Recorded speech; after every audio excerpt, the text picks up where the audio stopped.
You're listening to Female Founders with Claire Bartlett, the podcast that tells you what it is really like to be a female founder in today's world.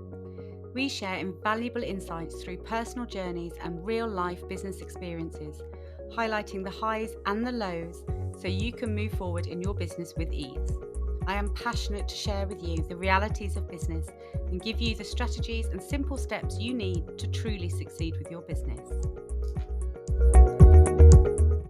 Today's episode is brought to you by Xero Accounting Software, a champion of female entrepreneurs and a proud sponsor of the Female Founders podcast. Managing your business finances can feel overwhelming, but Xero simplifies it all and gives you the power to keep your books in order and your mind on growth. Xero have offered an amazing 50% discount on your first 3 months with them.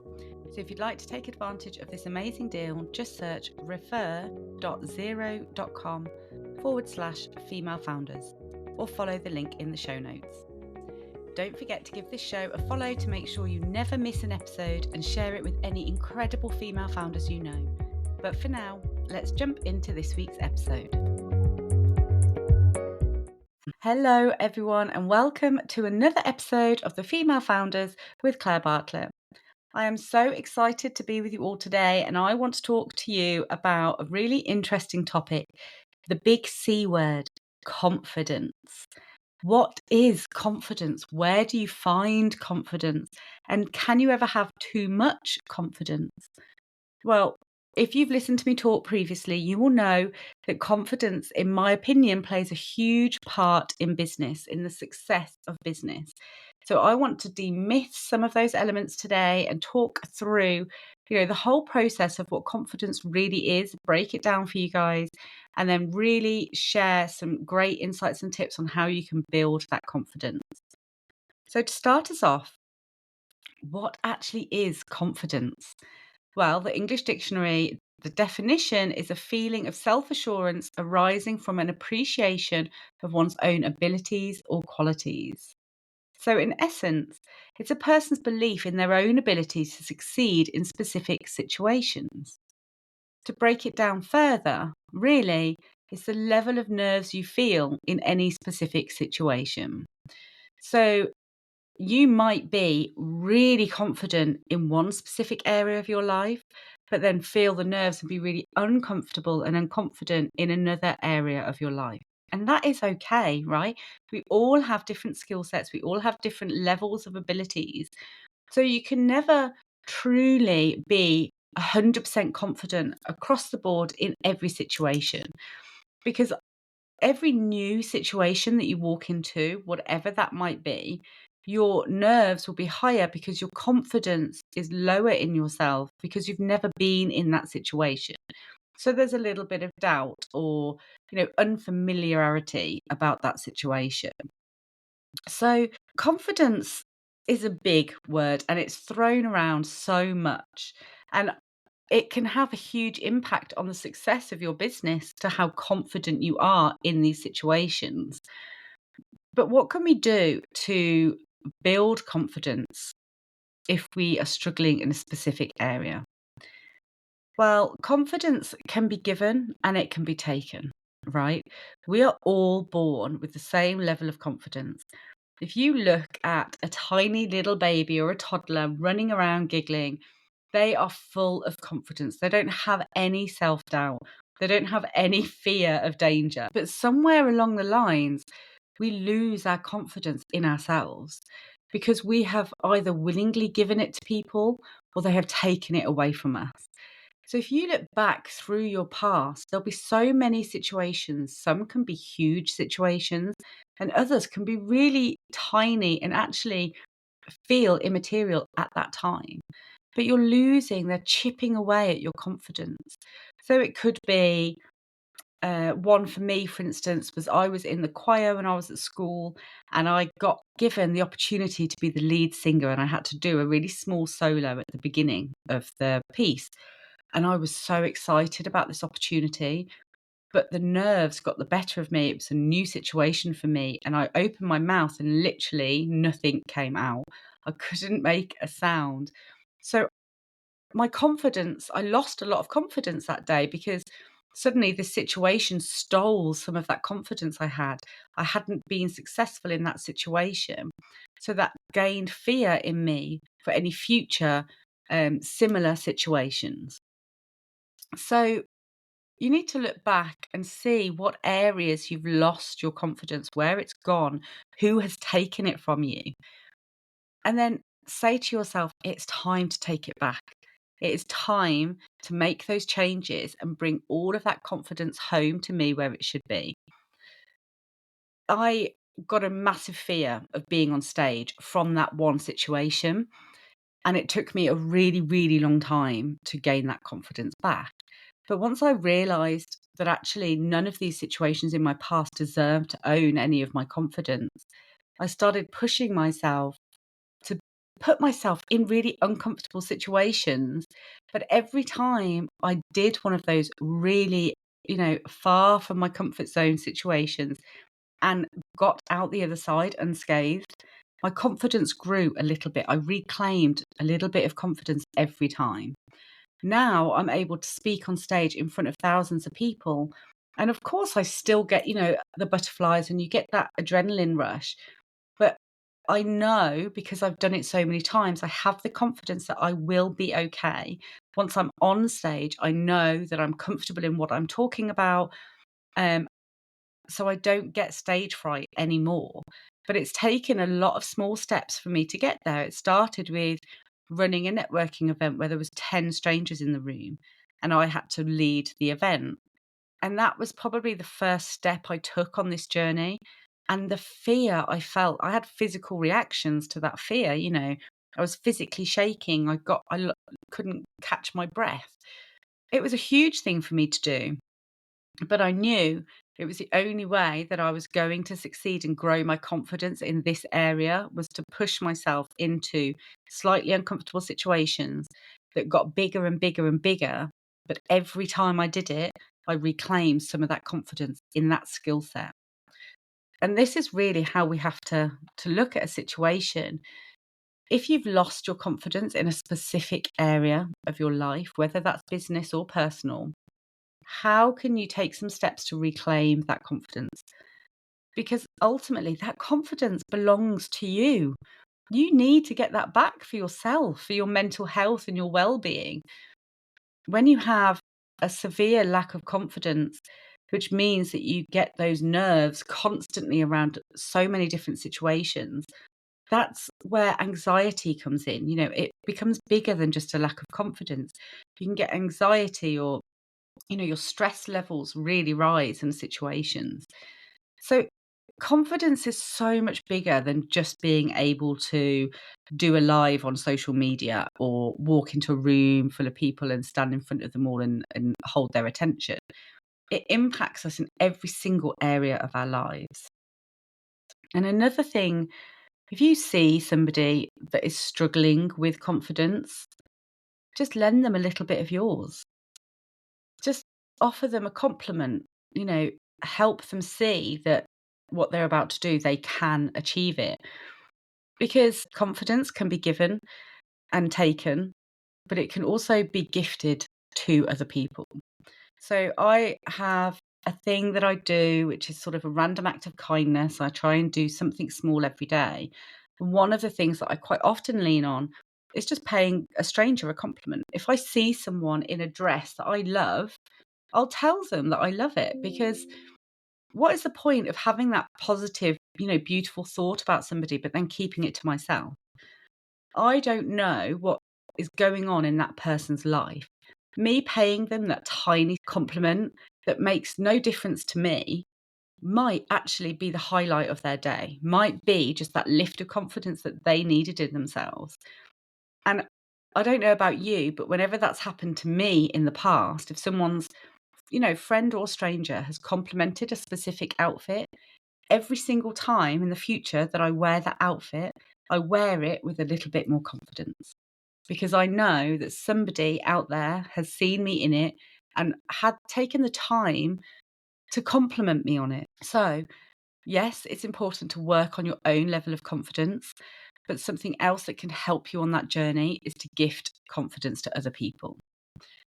Because sometimes when it comes to talking to strangers and paying them a compliment, that in itself takes a bit of confidence. You can feel a bit nervous about interrupting someone in their day. Like I said, you don't know anything about this person, but what you do know is that you've had a positive thought about them and it deserves to be shared. That positivity deserves to be out there in the world.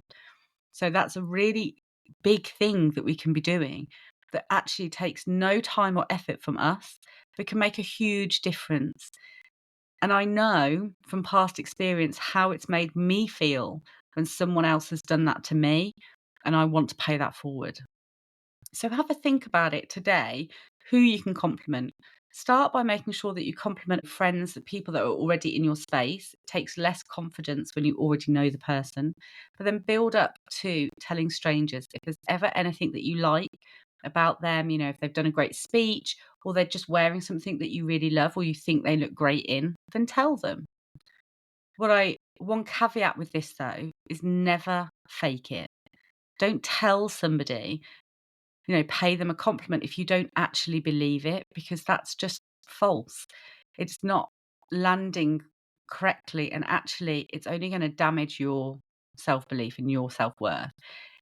You need to be authentic with it. So if you see something that you truly love, then tell them. If you don't, just don't. Don't say anything at all. There's no value in lying to people about these things. Another area of confidence that baffles me slightly is that if a woman, especially, is, a very strong personality and they're assertive in their workplace, then quite often we're then labeled with being overconfident.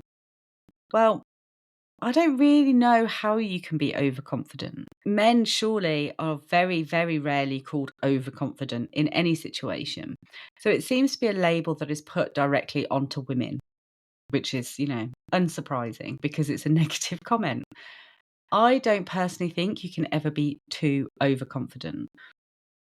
You can be cocky, sure, but confidence in itself, you can never just be overconfident.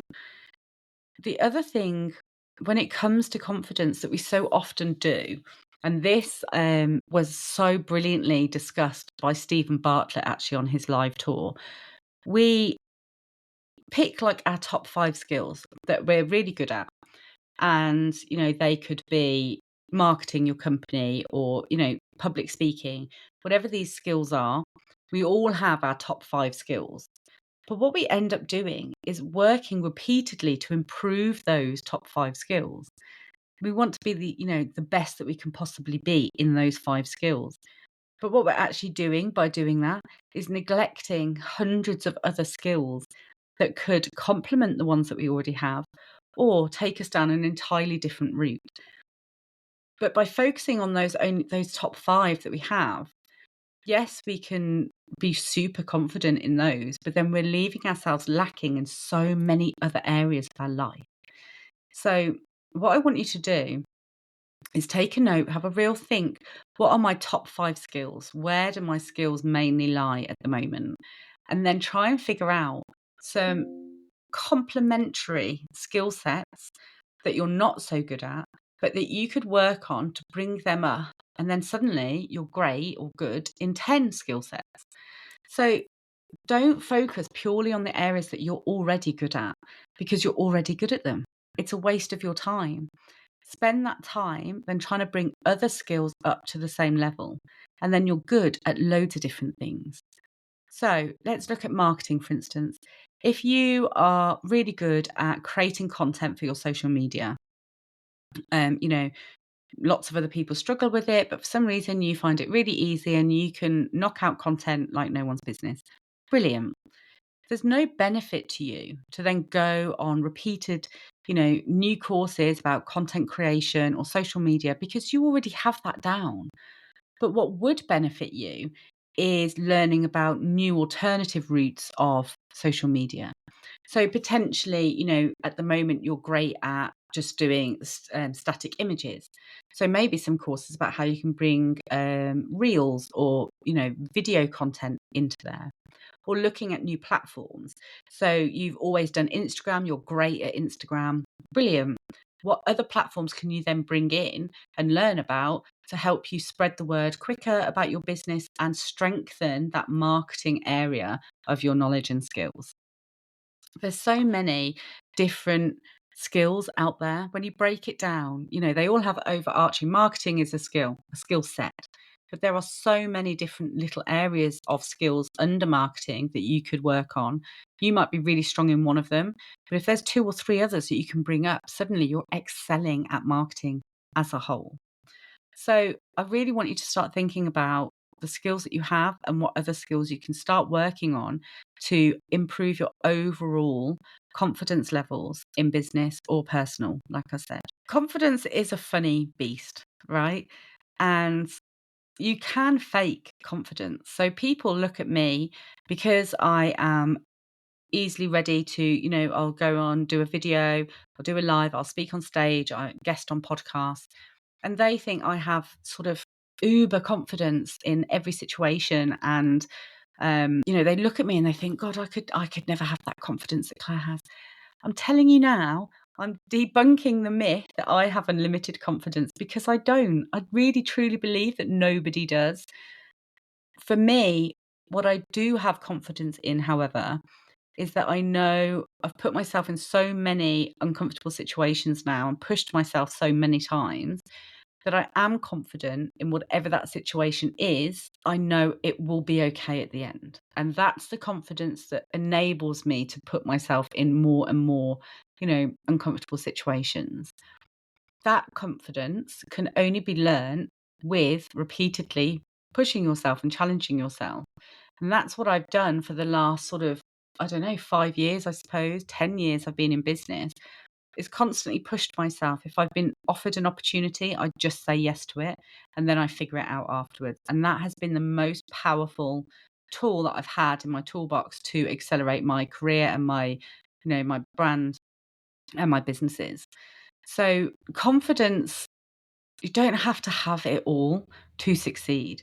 Actually, just doing the things in the first instance can give you the confidence to then carry on.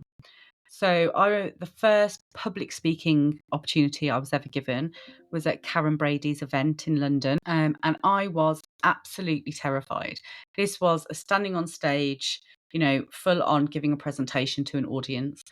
There was Sarah Davies speaking at this event. Suddenly I don't even know how it happened, thrown into this world. And yes, I suffered nerves, 100%. I was really, shaking. I had to take myself off just before my slot and really have a talking with myself and just do some breathing exercises and really calm myself down. But what I learned from doing that first situation, that first public speaking event, was that actually, yes, the nerves were horrific, really, really bad. But once I got up on stage and I started talking, my confidence, all those nerves sort of dissipated, because I was confident in the knowledge and in the information that I was sharing with the audience. So that's really important to remember. I'd practiced the talk, I knew the slides inside and out, but more importantly, I was talking on a subject that I did every single day. I was talking about business and the areas that I could talk about in my sleep. So the situation itself was really nerve-wracking. But once I was up there and I just got into the flow of it, I was absolutely fine. And then after the event, when I'd finished talking, I had a queue of people wanting to talk to me, either just to compliment me and tell me how amazing they found that session, how useful it was for them, or ask me questions on different areas. But all of that helped build more confidence than I'd already got from just that situation. So with the questions they were asking, the fact that I could instantly relate and answer to them and help them more, and lots of people telling me, how helpful the session was, really gave me more confidence, and was like, yes, look what I've just achieved. I know I can push myself now to the next levels, to bigger audiences, to bigger stages. And that's what I've done for the last 2 years. But if I hadn't said yes, ignored the fear and done it anyway in that very first instance, I could be sitting here in front of you today, still never moving anywhere, on this journey of mine. So the first time you do anything new, You won't have the level of confidence that you need to not feel fear because it's a brand new situation. You always will feel nerves and fear in the beginning of any new journey. But what you need to remember is that as long as you practice and you are confident in the knowledge that you are sharing or whatever it is that you are doing, there's areas that you can work on to solidify as much confidence in yourself in that tiny part. Once you've got that down, then you just have to face the fear and do it anyway, and know that at the end of it, it will be worth it, and you will feel less fear the next time you do something. So, this is something I talk about a lot, which is your comfort zone. The comfort zone is a lovely place, okay? It's warm and it's cuddly and cozy, and we have no fear. We're never pushing our boundaries. You know, there's our routine is in there. It's a brilliant place. But actually, it's really holding you back. It is hindering any levels of future development and success for yourself or your brand. It's not a great place to hang out. But if you suddenly wanted to leap from your comfort zone to speaking in front of thousands of people, that is way too big a jump for anybody to make. Okay. It's not possible. And it's so overwhelming. The thought of it would end up making you just curl up in that comfort zone and never wanting to leave. But what you can do is take tiny little steps out of that comfort zone that push the boundaries. They're stretching that boundary, stretching you. You will be uncomfortable in these situations. But every tiny step you take forward is pushing you closer and closer to that end goal. But they're that small, you don't even really notice them. Do a 60-second pitch at a networking event, run a webinar or a networking event, or do some cold calls, direct message people that you've never spoken to in person, but you think would be a great connection or collaboration for you. Do that first live on social media. There's so many things that feel, yes, uncomfortable and slightly scary, but are not too big that just feel completely overwhelming. Do those tiny steps, but do them repeatedly, every time pushing yourself a little bit further and further. And with every single one that you succeed at, your confidence grows. It's a beautiful thing. And as the confidence grows in yourself, suddenly you're taking slightly bigger and slightly bigger steps until you are striding forward towards that goal. We all have the ability to have confidence in ourselves. It's just about making us move towards it. And I know in the beginning that this can feel quite scary and daunting, but by pushing yourselves, you're on a beautiful journey towards really strengthening that confidence in yourself, because we all deserve to have a strong belief in our own abilities, right? We all deserve to have that. Something that can really help with that in the beginning of this journey as well is affirmations and gratitude journals, or just journaling in general. Affirmations can be a really great one because you can just repeatedly tell yourselves quite simple things like, I can do this. I believe in myself. I am worthy of success. I believe in my abilities in public speaking or whatever skill it is that you're working on. But by telling yourself that, looking yourself in the eye in the mirror and repeatedly telling yourself these things, they start to sink in, okay? And they start to help you with that confidence. Gratitude journals is a brilliant one because it just changes your whole mindset. Journaling in general can be a great one because I don't know about you, but when I put a pen to paper, I can just it's almost like my hand or my mind just takes over, and suddenly I've written 3 pages of, thoughts and feelings, but it's like I've done it on autopilot, and then I read it back and I think it's like holding a mirror up to myself and showing me my true feelings around a subject. If I'm really in turmoil about something, I've really, really had something to think over, journaling is the best way of doing it. And it can really help you on your confidence journey too, because if you are really struggling with confidence in a certain area and you can't really figure out why you have such a lack of confidence in this specific area, journal about it. Ask yourself that question and then just let the pen flow. because it will be somewhere in their subconscious, a reason, like my reason where I stood on stage and I couldn't get a word out. That was my reason why I was lacking confidence so much in speaking publicly in front of people. Once I had established the reason, you know, you can almost laugh at it. As an adult now, looking at that, I think I was about 7 or 8. I just want to hug that little girl and say, God love you. It will be okay. Yes, this was too much for you at this point in your life, but you will be stronger for it in the future. Oh, yeah. You've just got to forgive yourself, forgive the situation, give yourself a hug and tell yourself that was in the past. I was so little then. And now I know I have the ability inside me to push past that. But journaling is what I can help you see what it is that's holding you back, where that block comes from, and then work through it.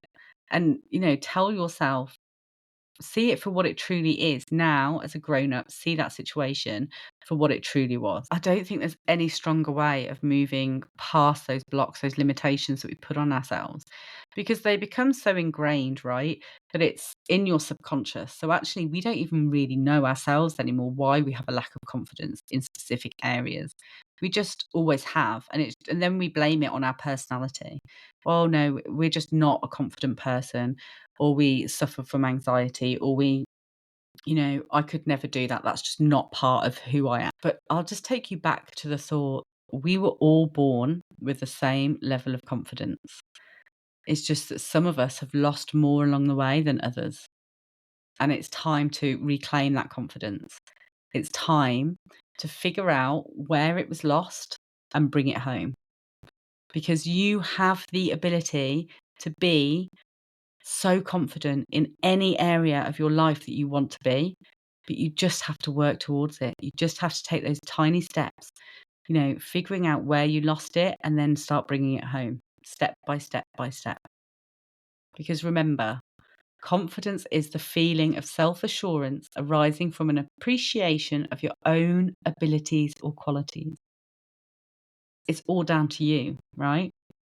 You have to believe that you can succeed in whatever it is that you're looking for. Because I 100% believe in you all. I believe that we can all succeed to the level that we dream, but we just have to believe it ourselves, and you just have to take that step by step to get there. So work out those top 5 skills that you have, and then work out the skills that you can bring up and you can work on to strengthen the confidence you have in overall areas. And just start planning, what little steps can I take today or this week towards the bigger goal that I have. And I will see you all next week. Have a great week. I hope you've enjoyed today's episode, which was brought to you by Xero Accounting Software, a champion of female entrepreneurs and a proud sponsor of the Female Founders podcast. If you're running a small business and you're dreaming big, then Xero is here to help make those dreams a reality. Xero is all about supporting women like you, who are not just running businesses, but are also changing the game. So whether you're just starting out or you're scaling up, join a global community of female founders who trust Xero to manage their finances efficiently. Just visit refer.xero.com/female founders to learn more. But for now, don't forget to hit that subscribe button and share this episode with all the incredible female founders you know. And together, let's change what it means to be a female founder in today's world.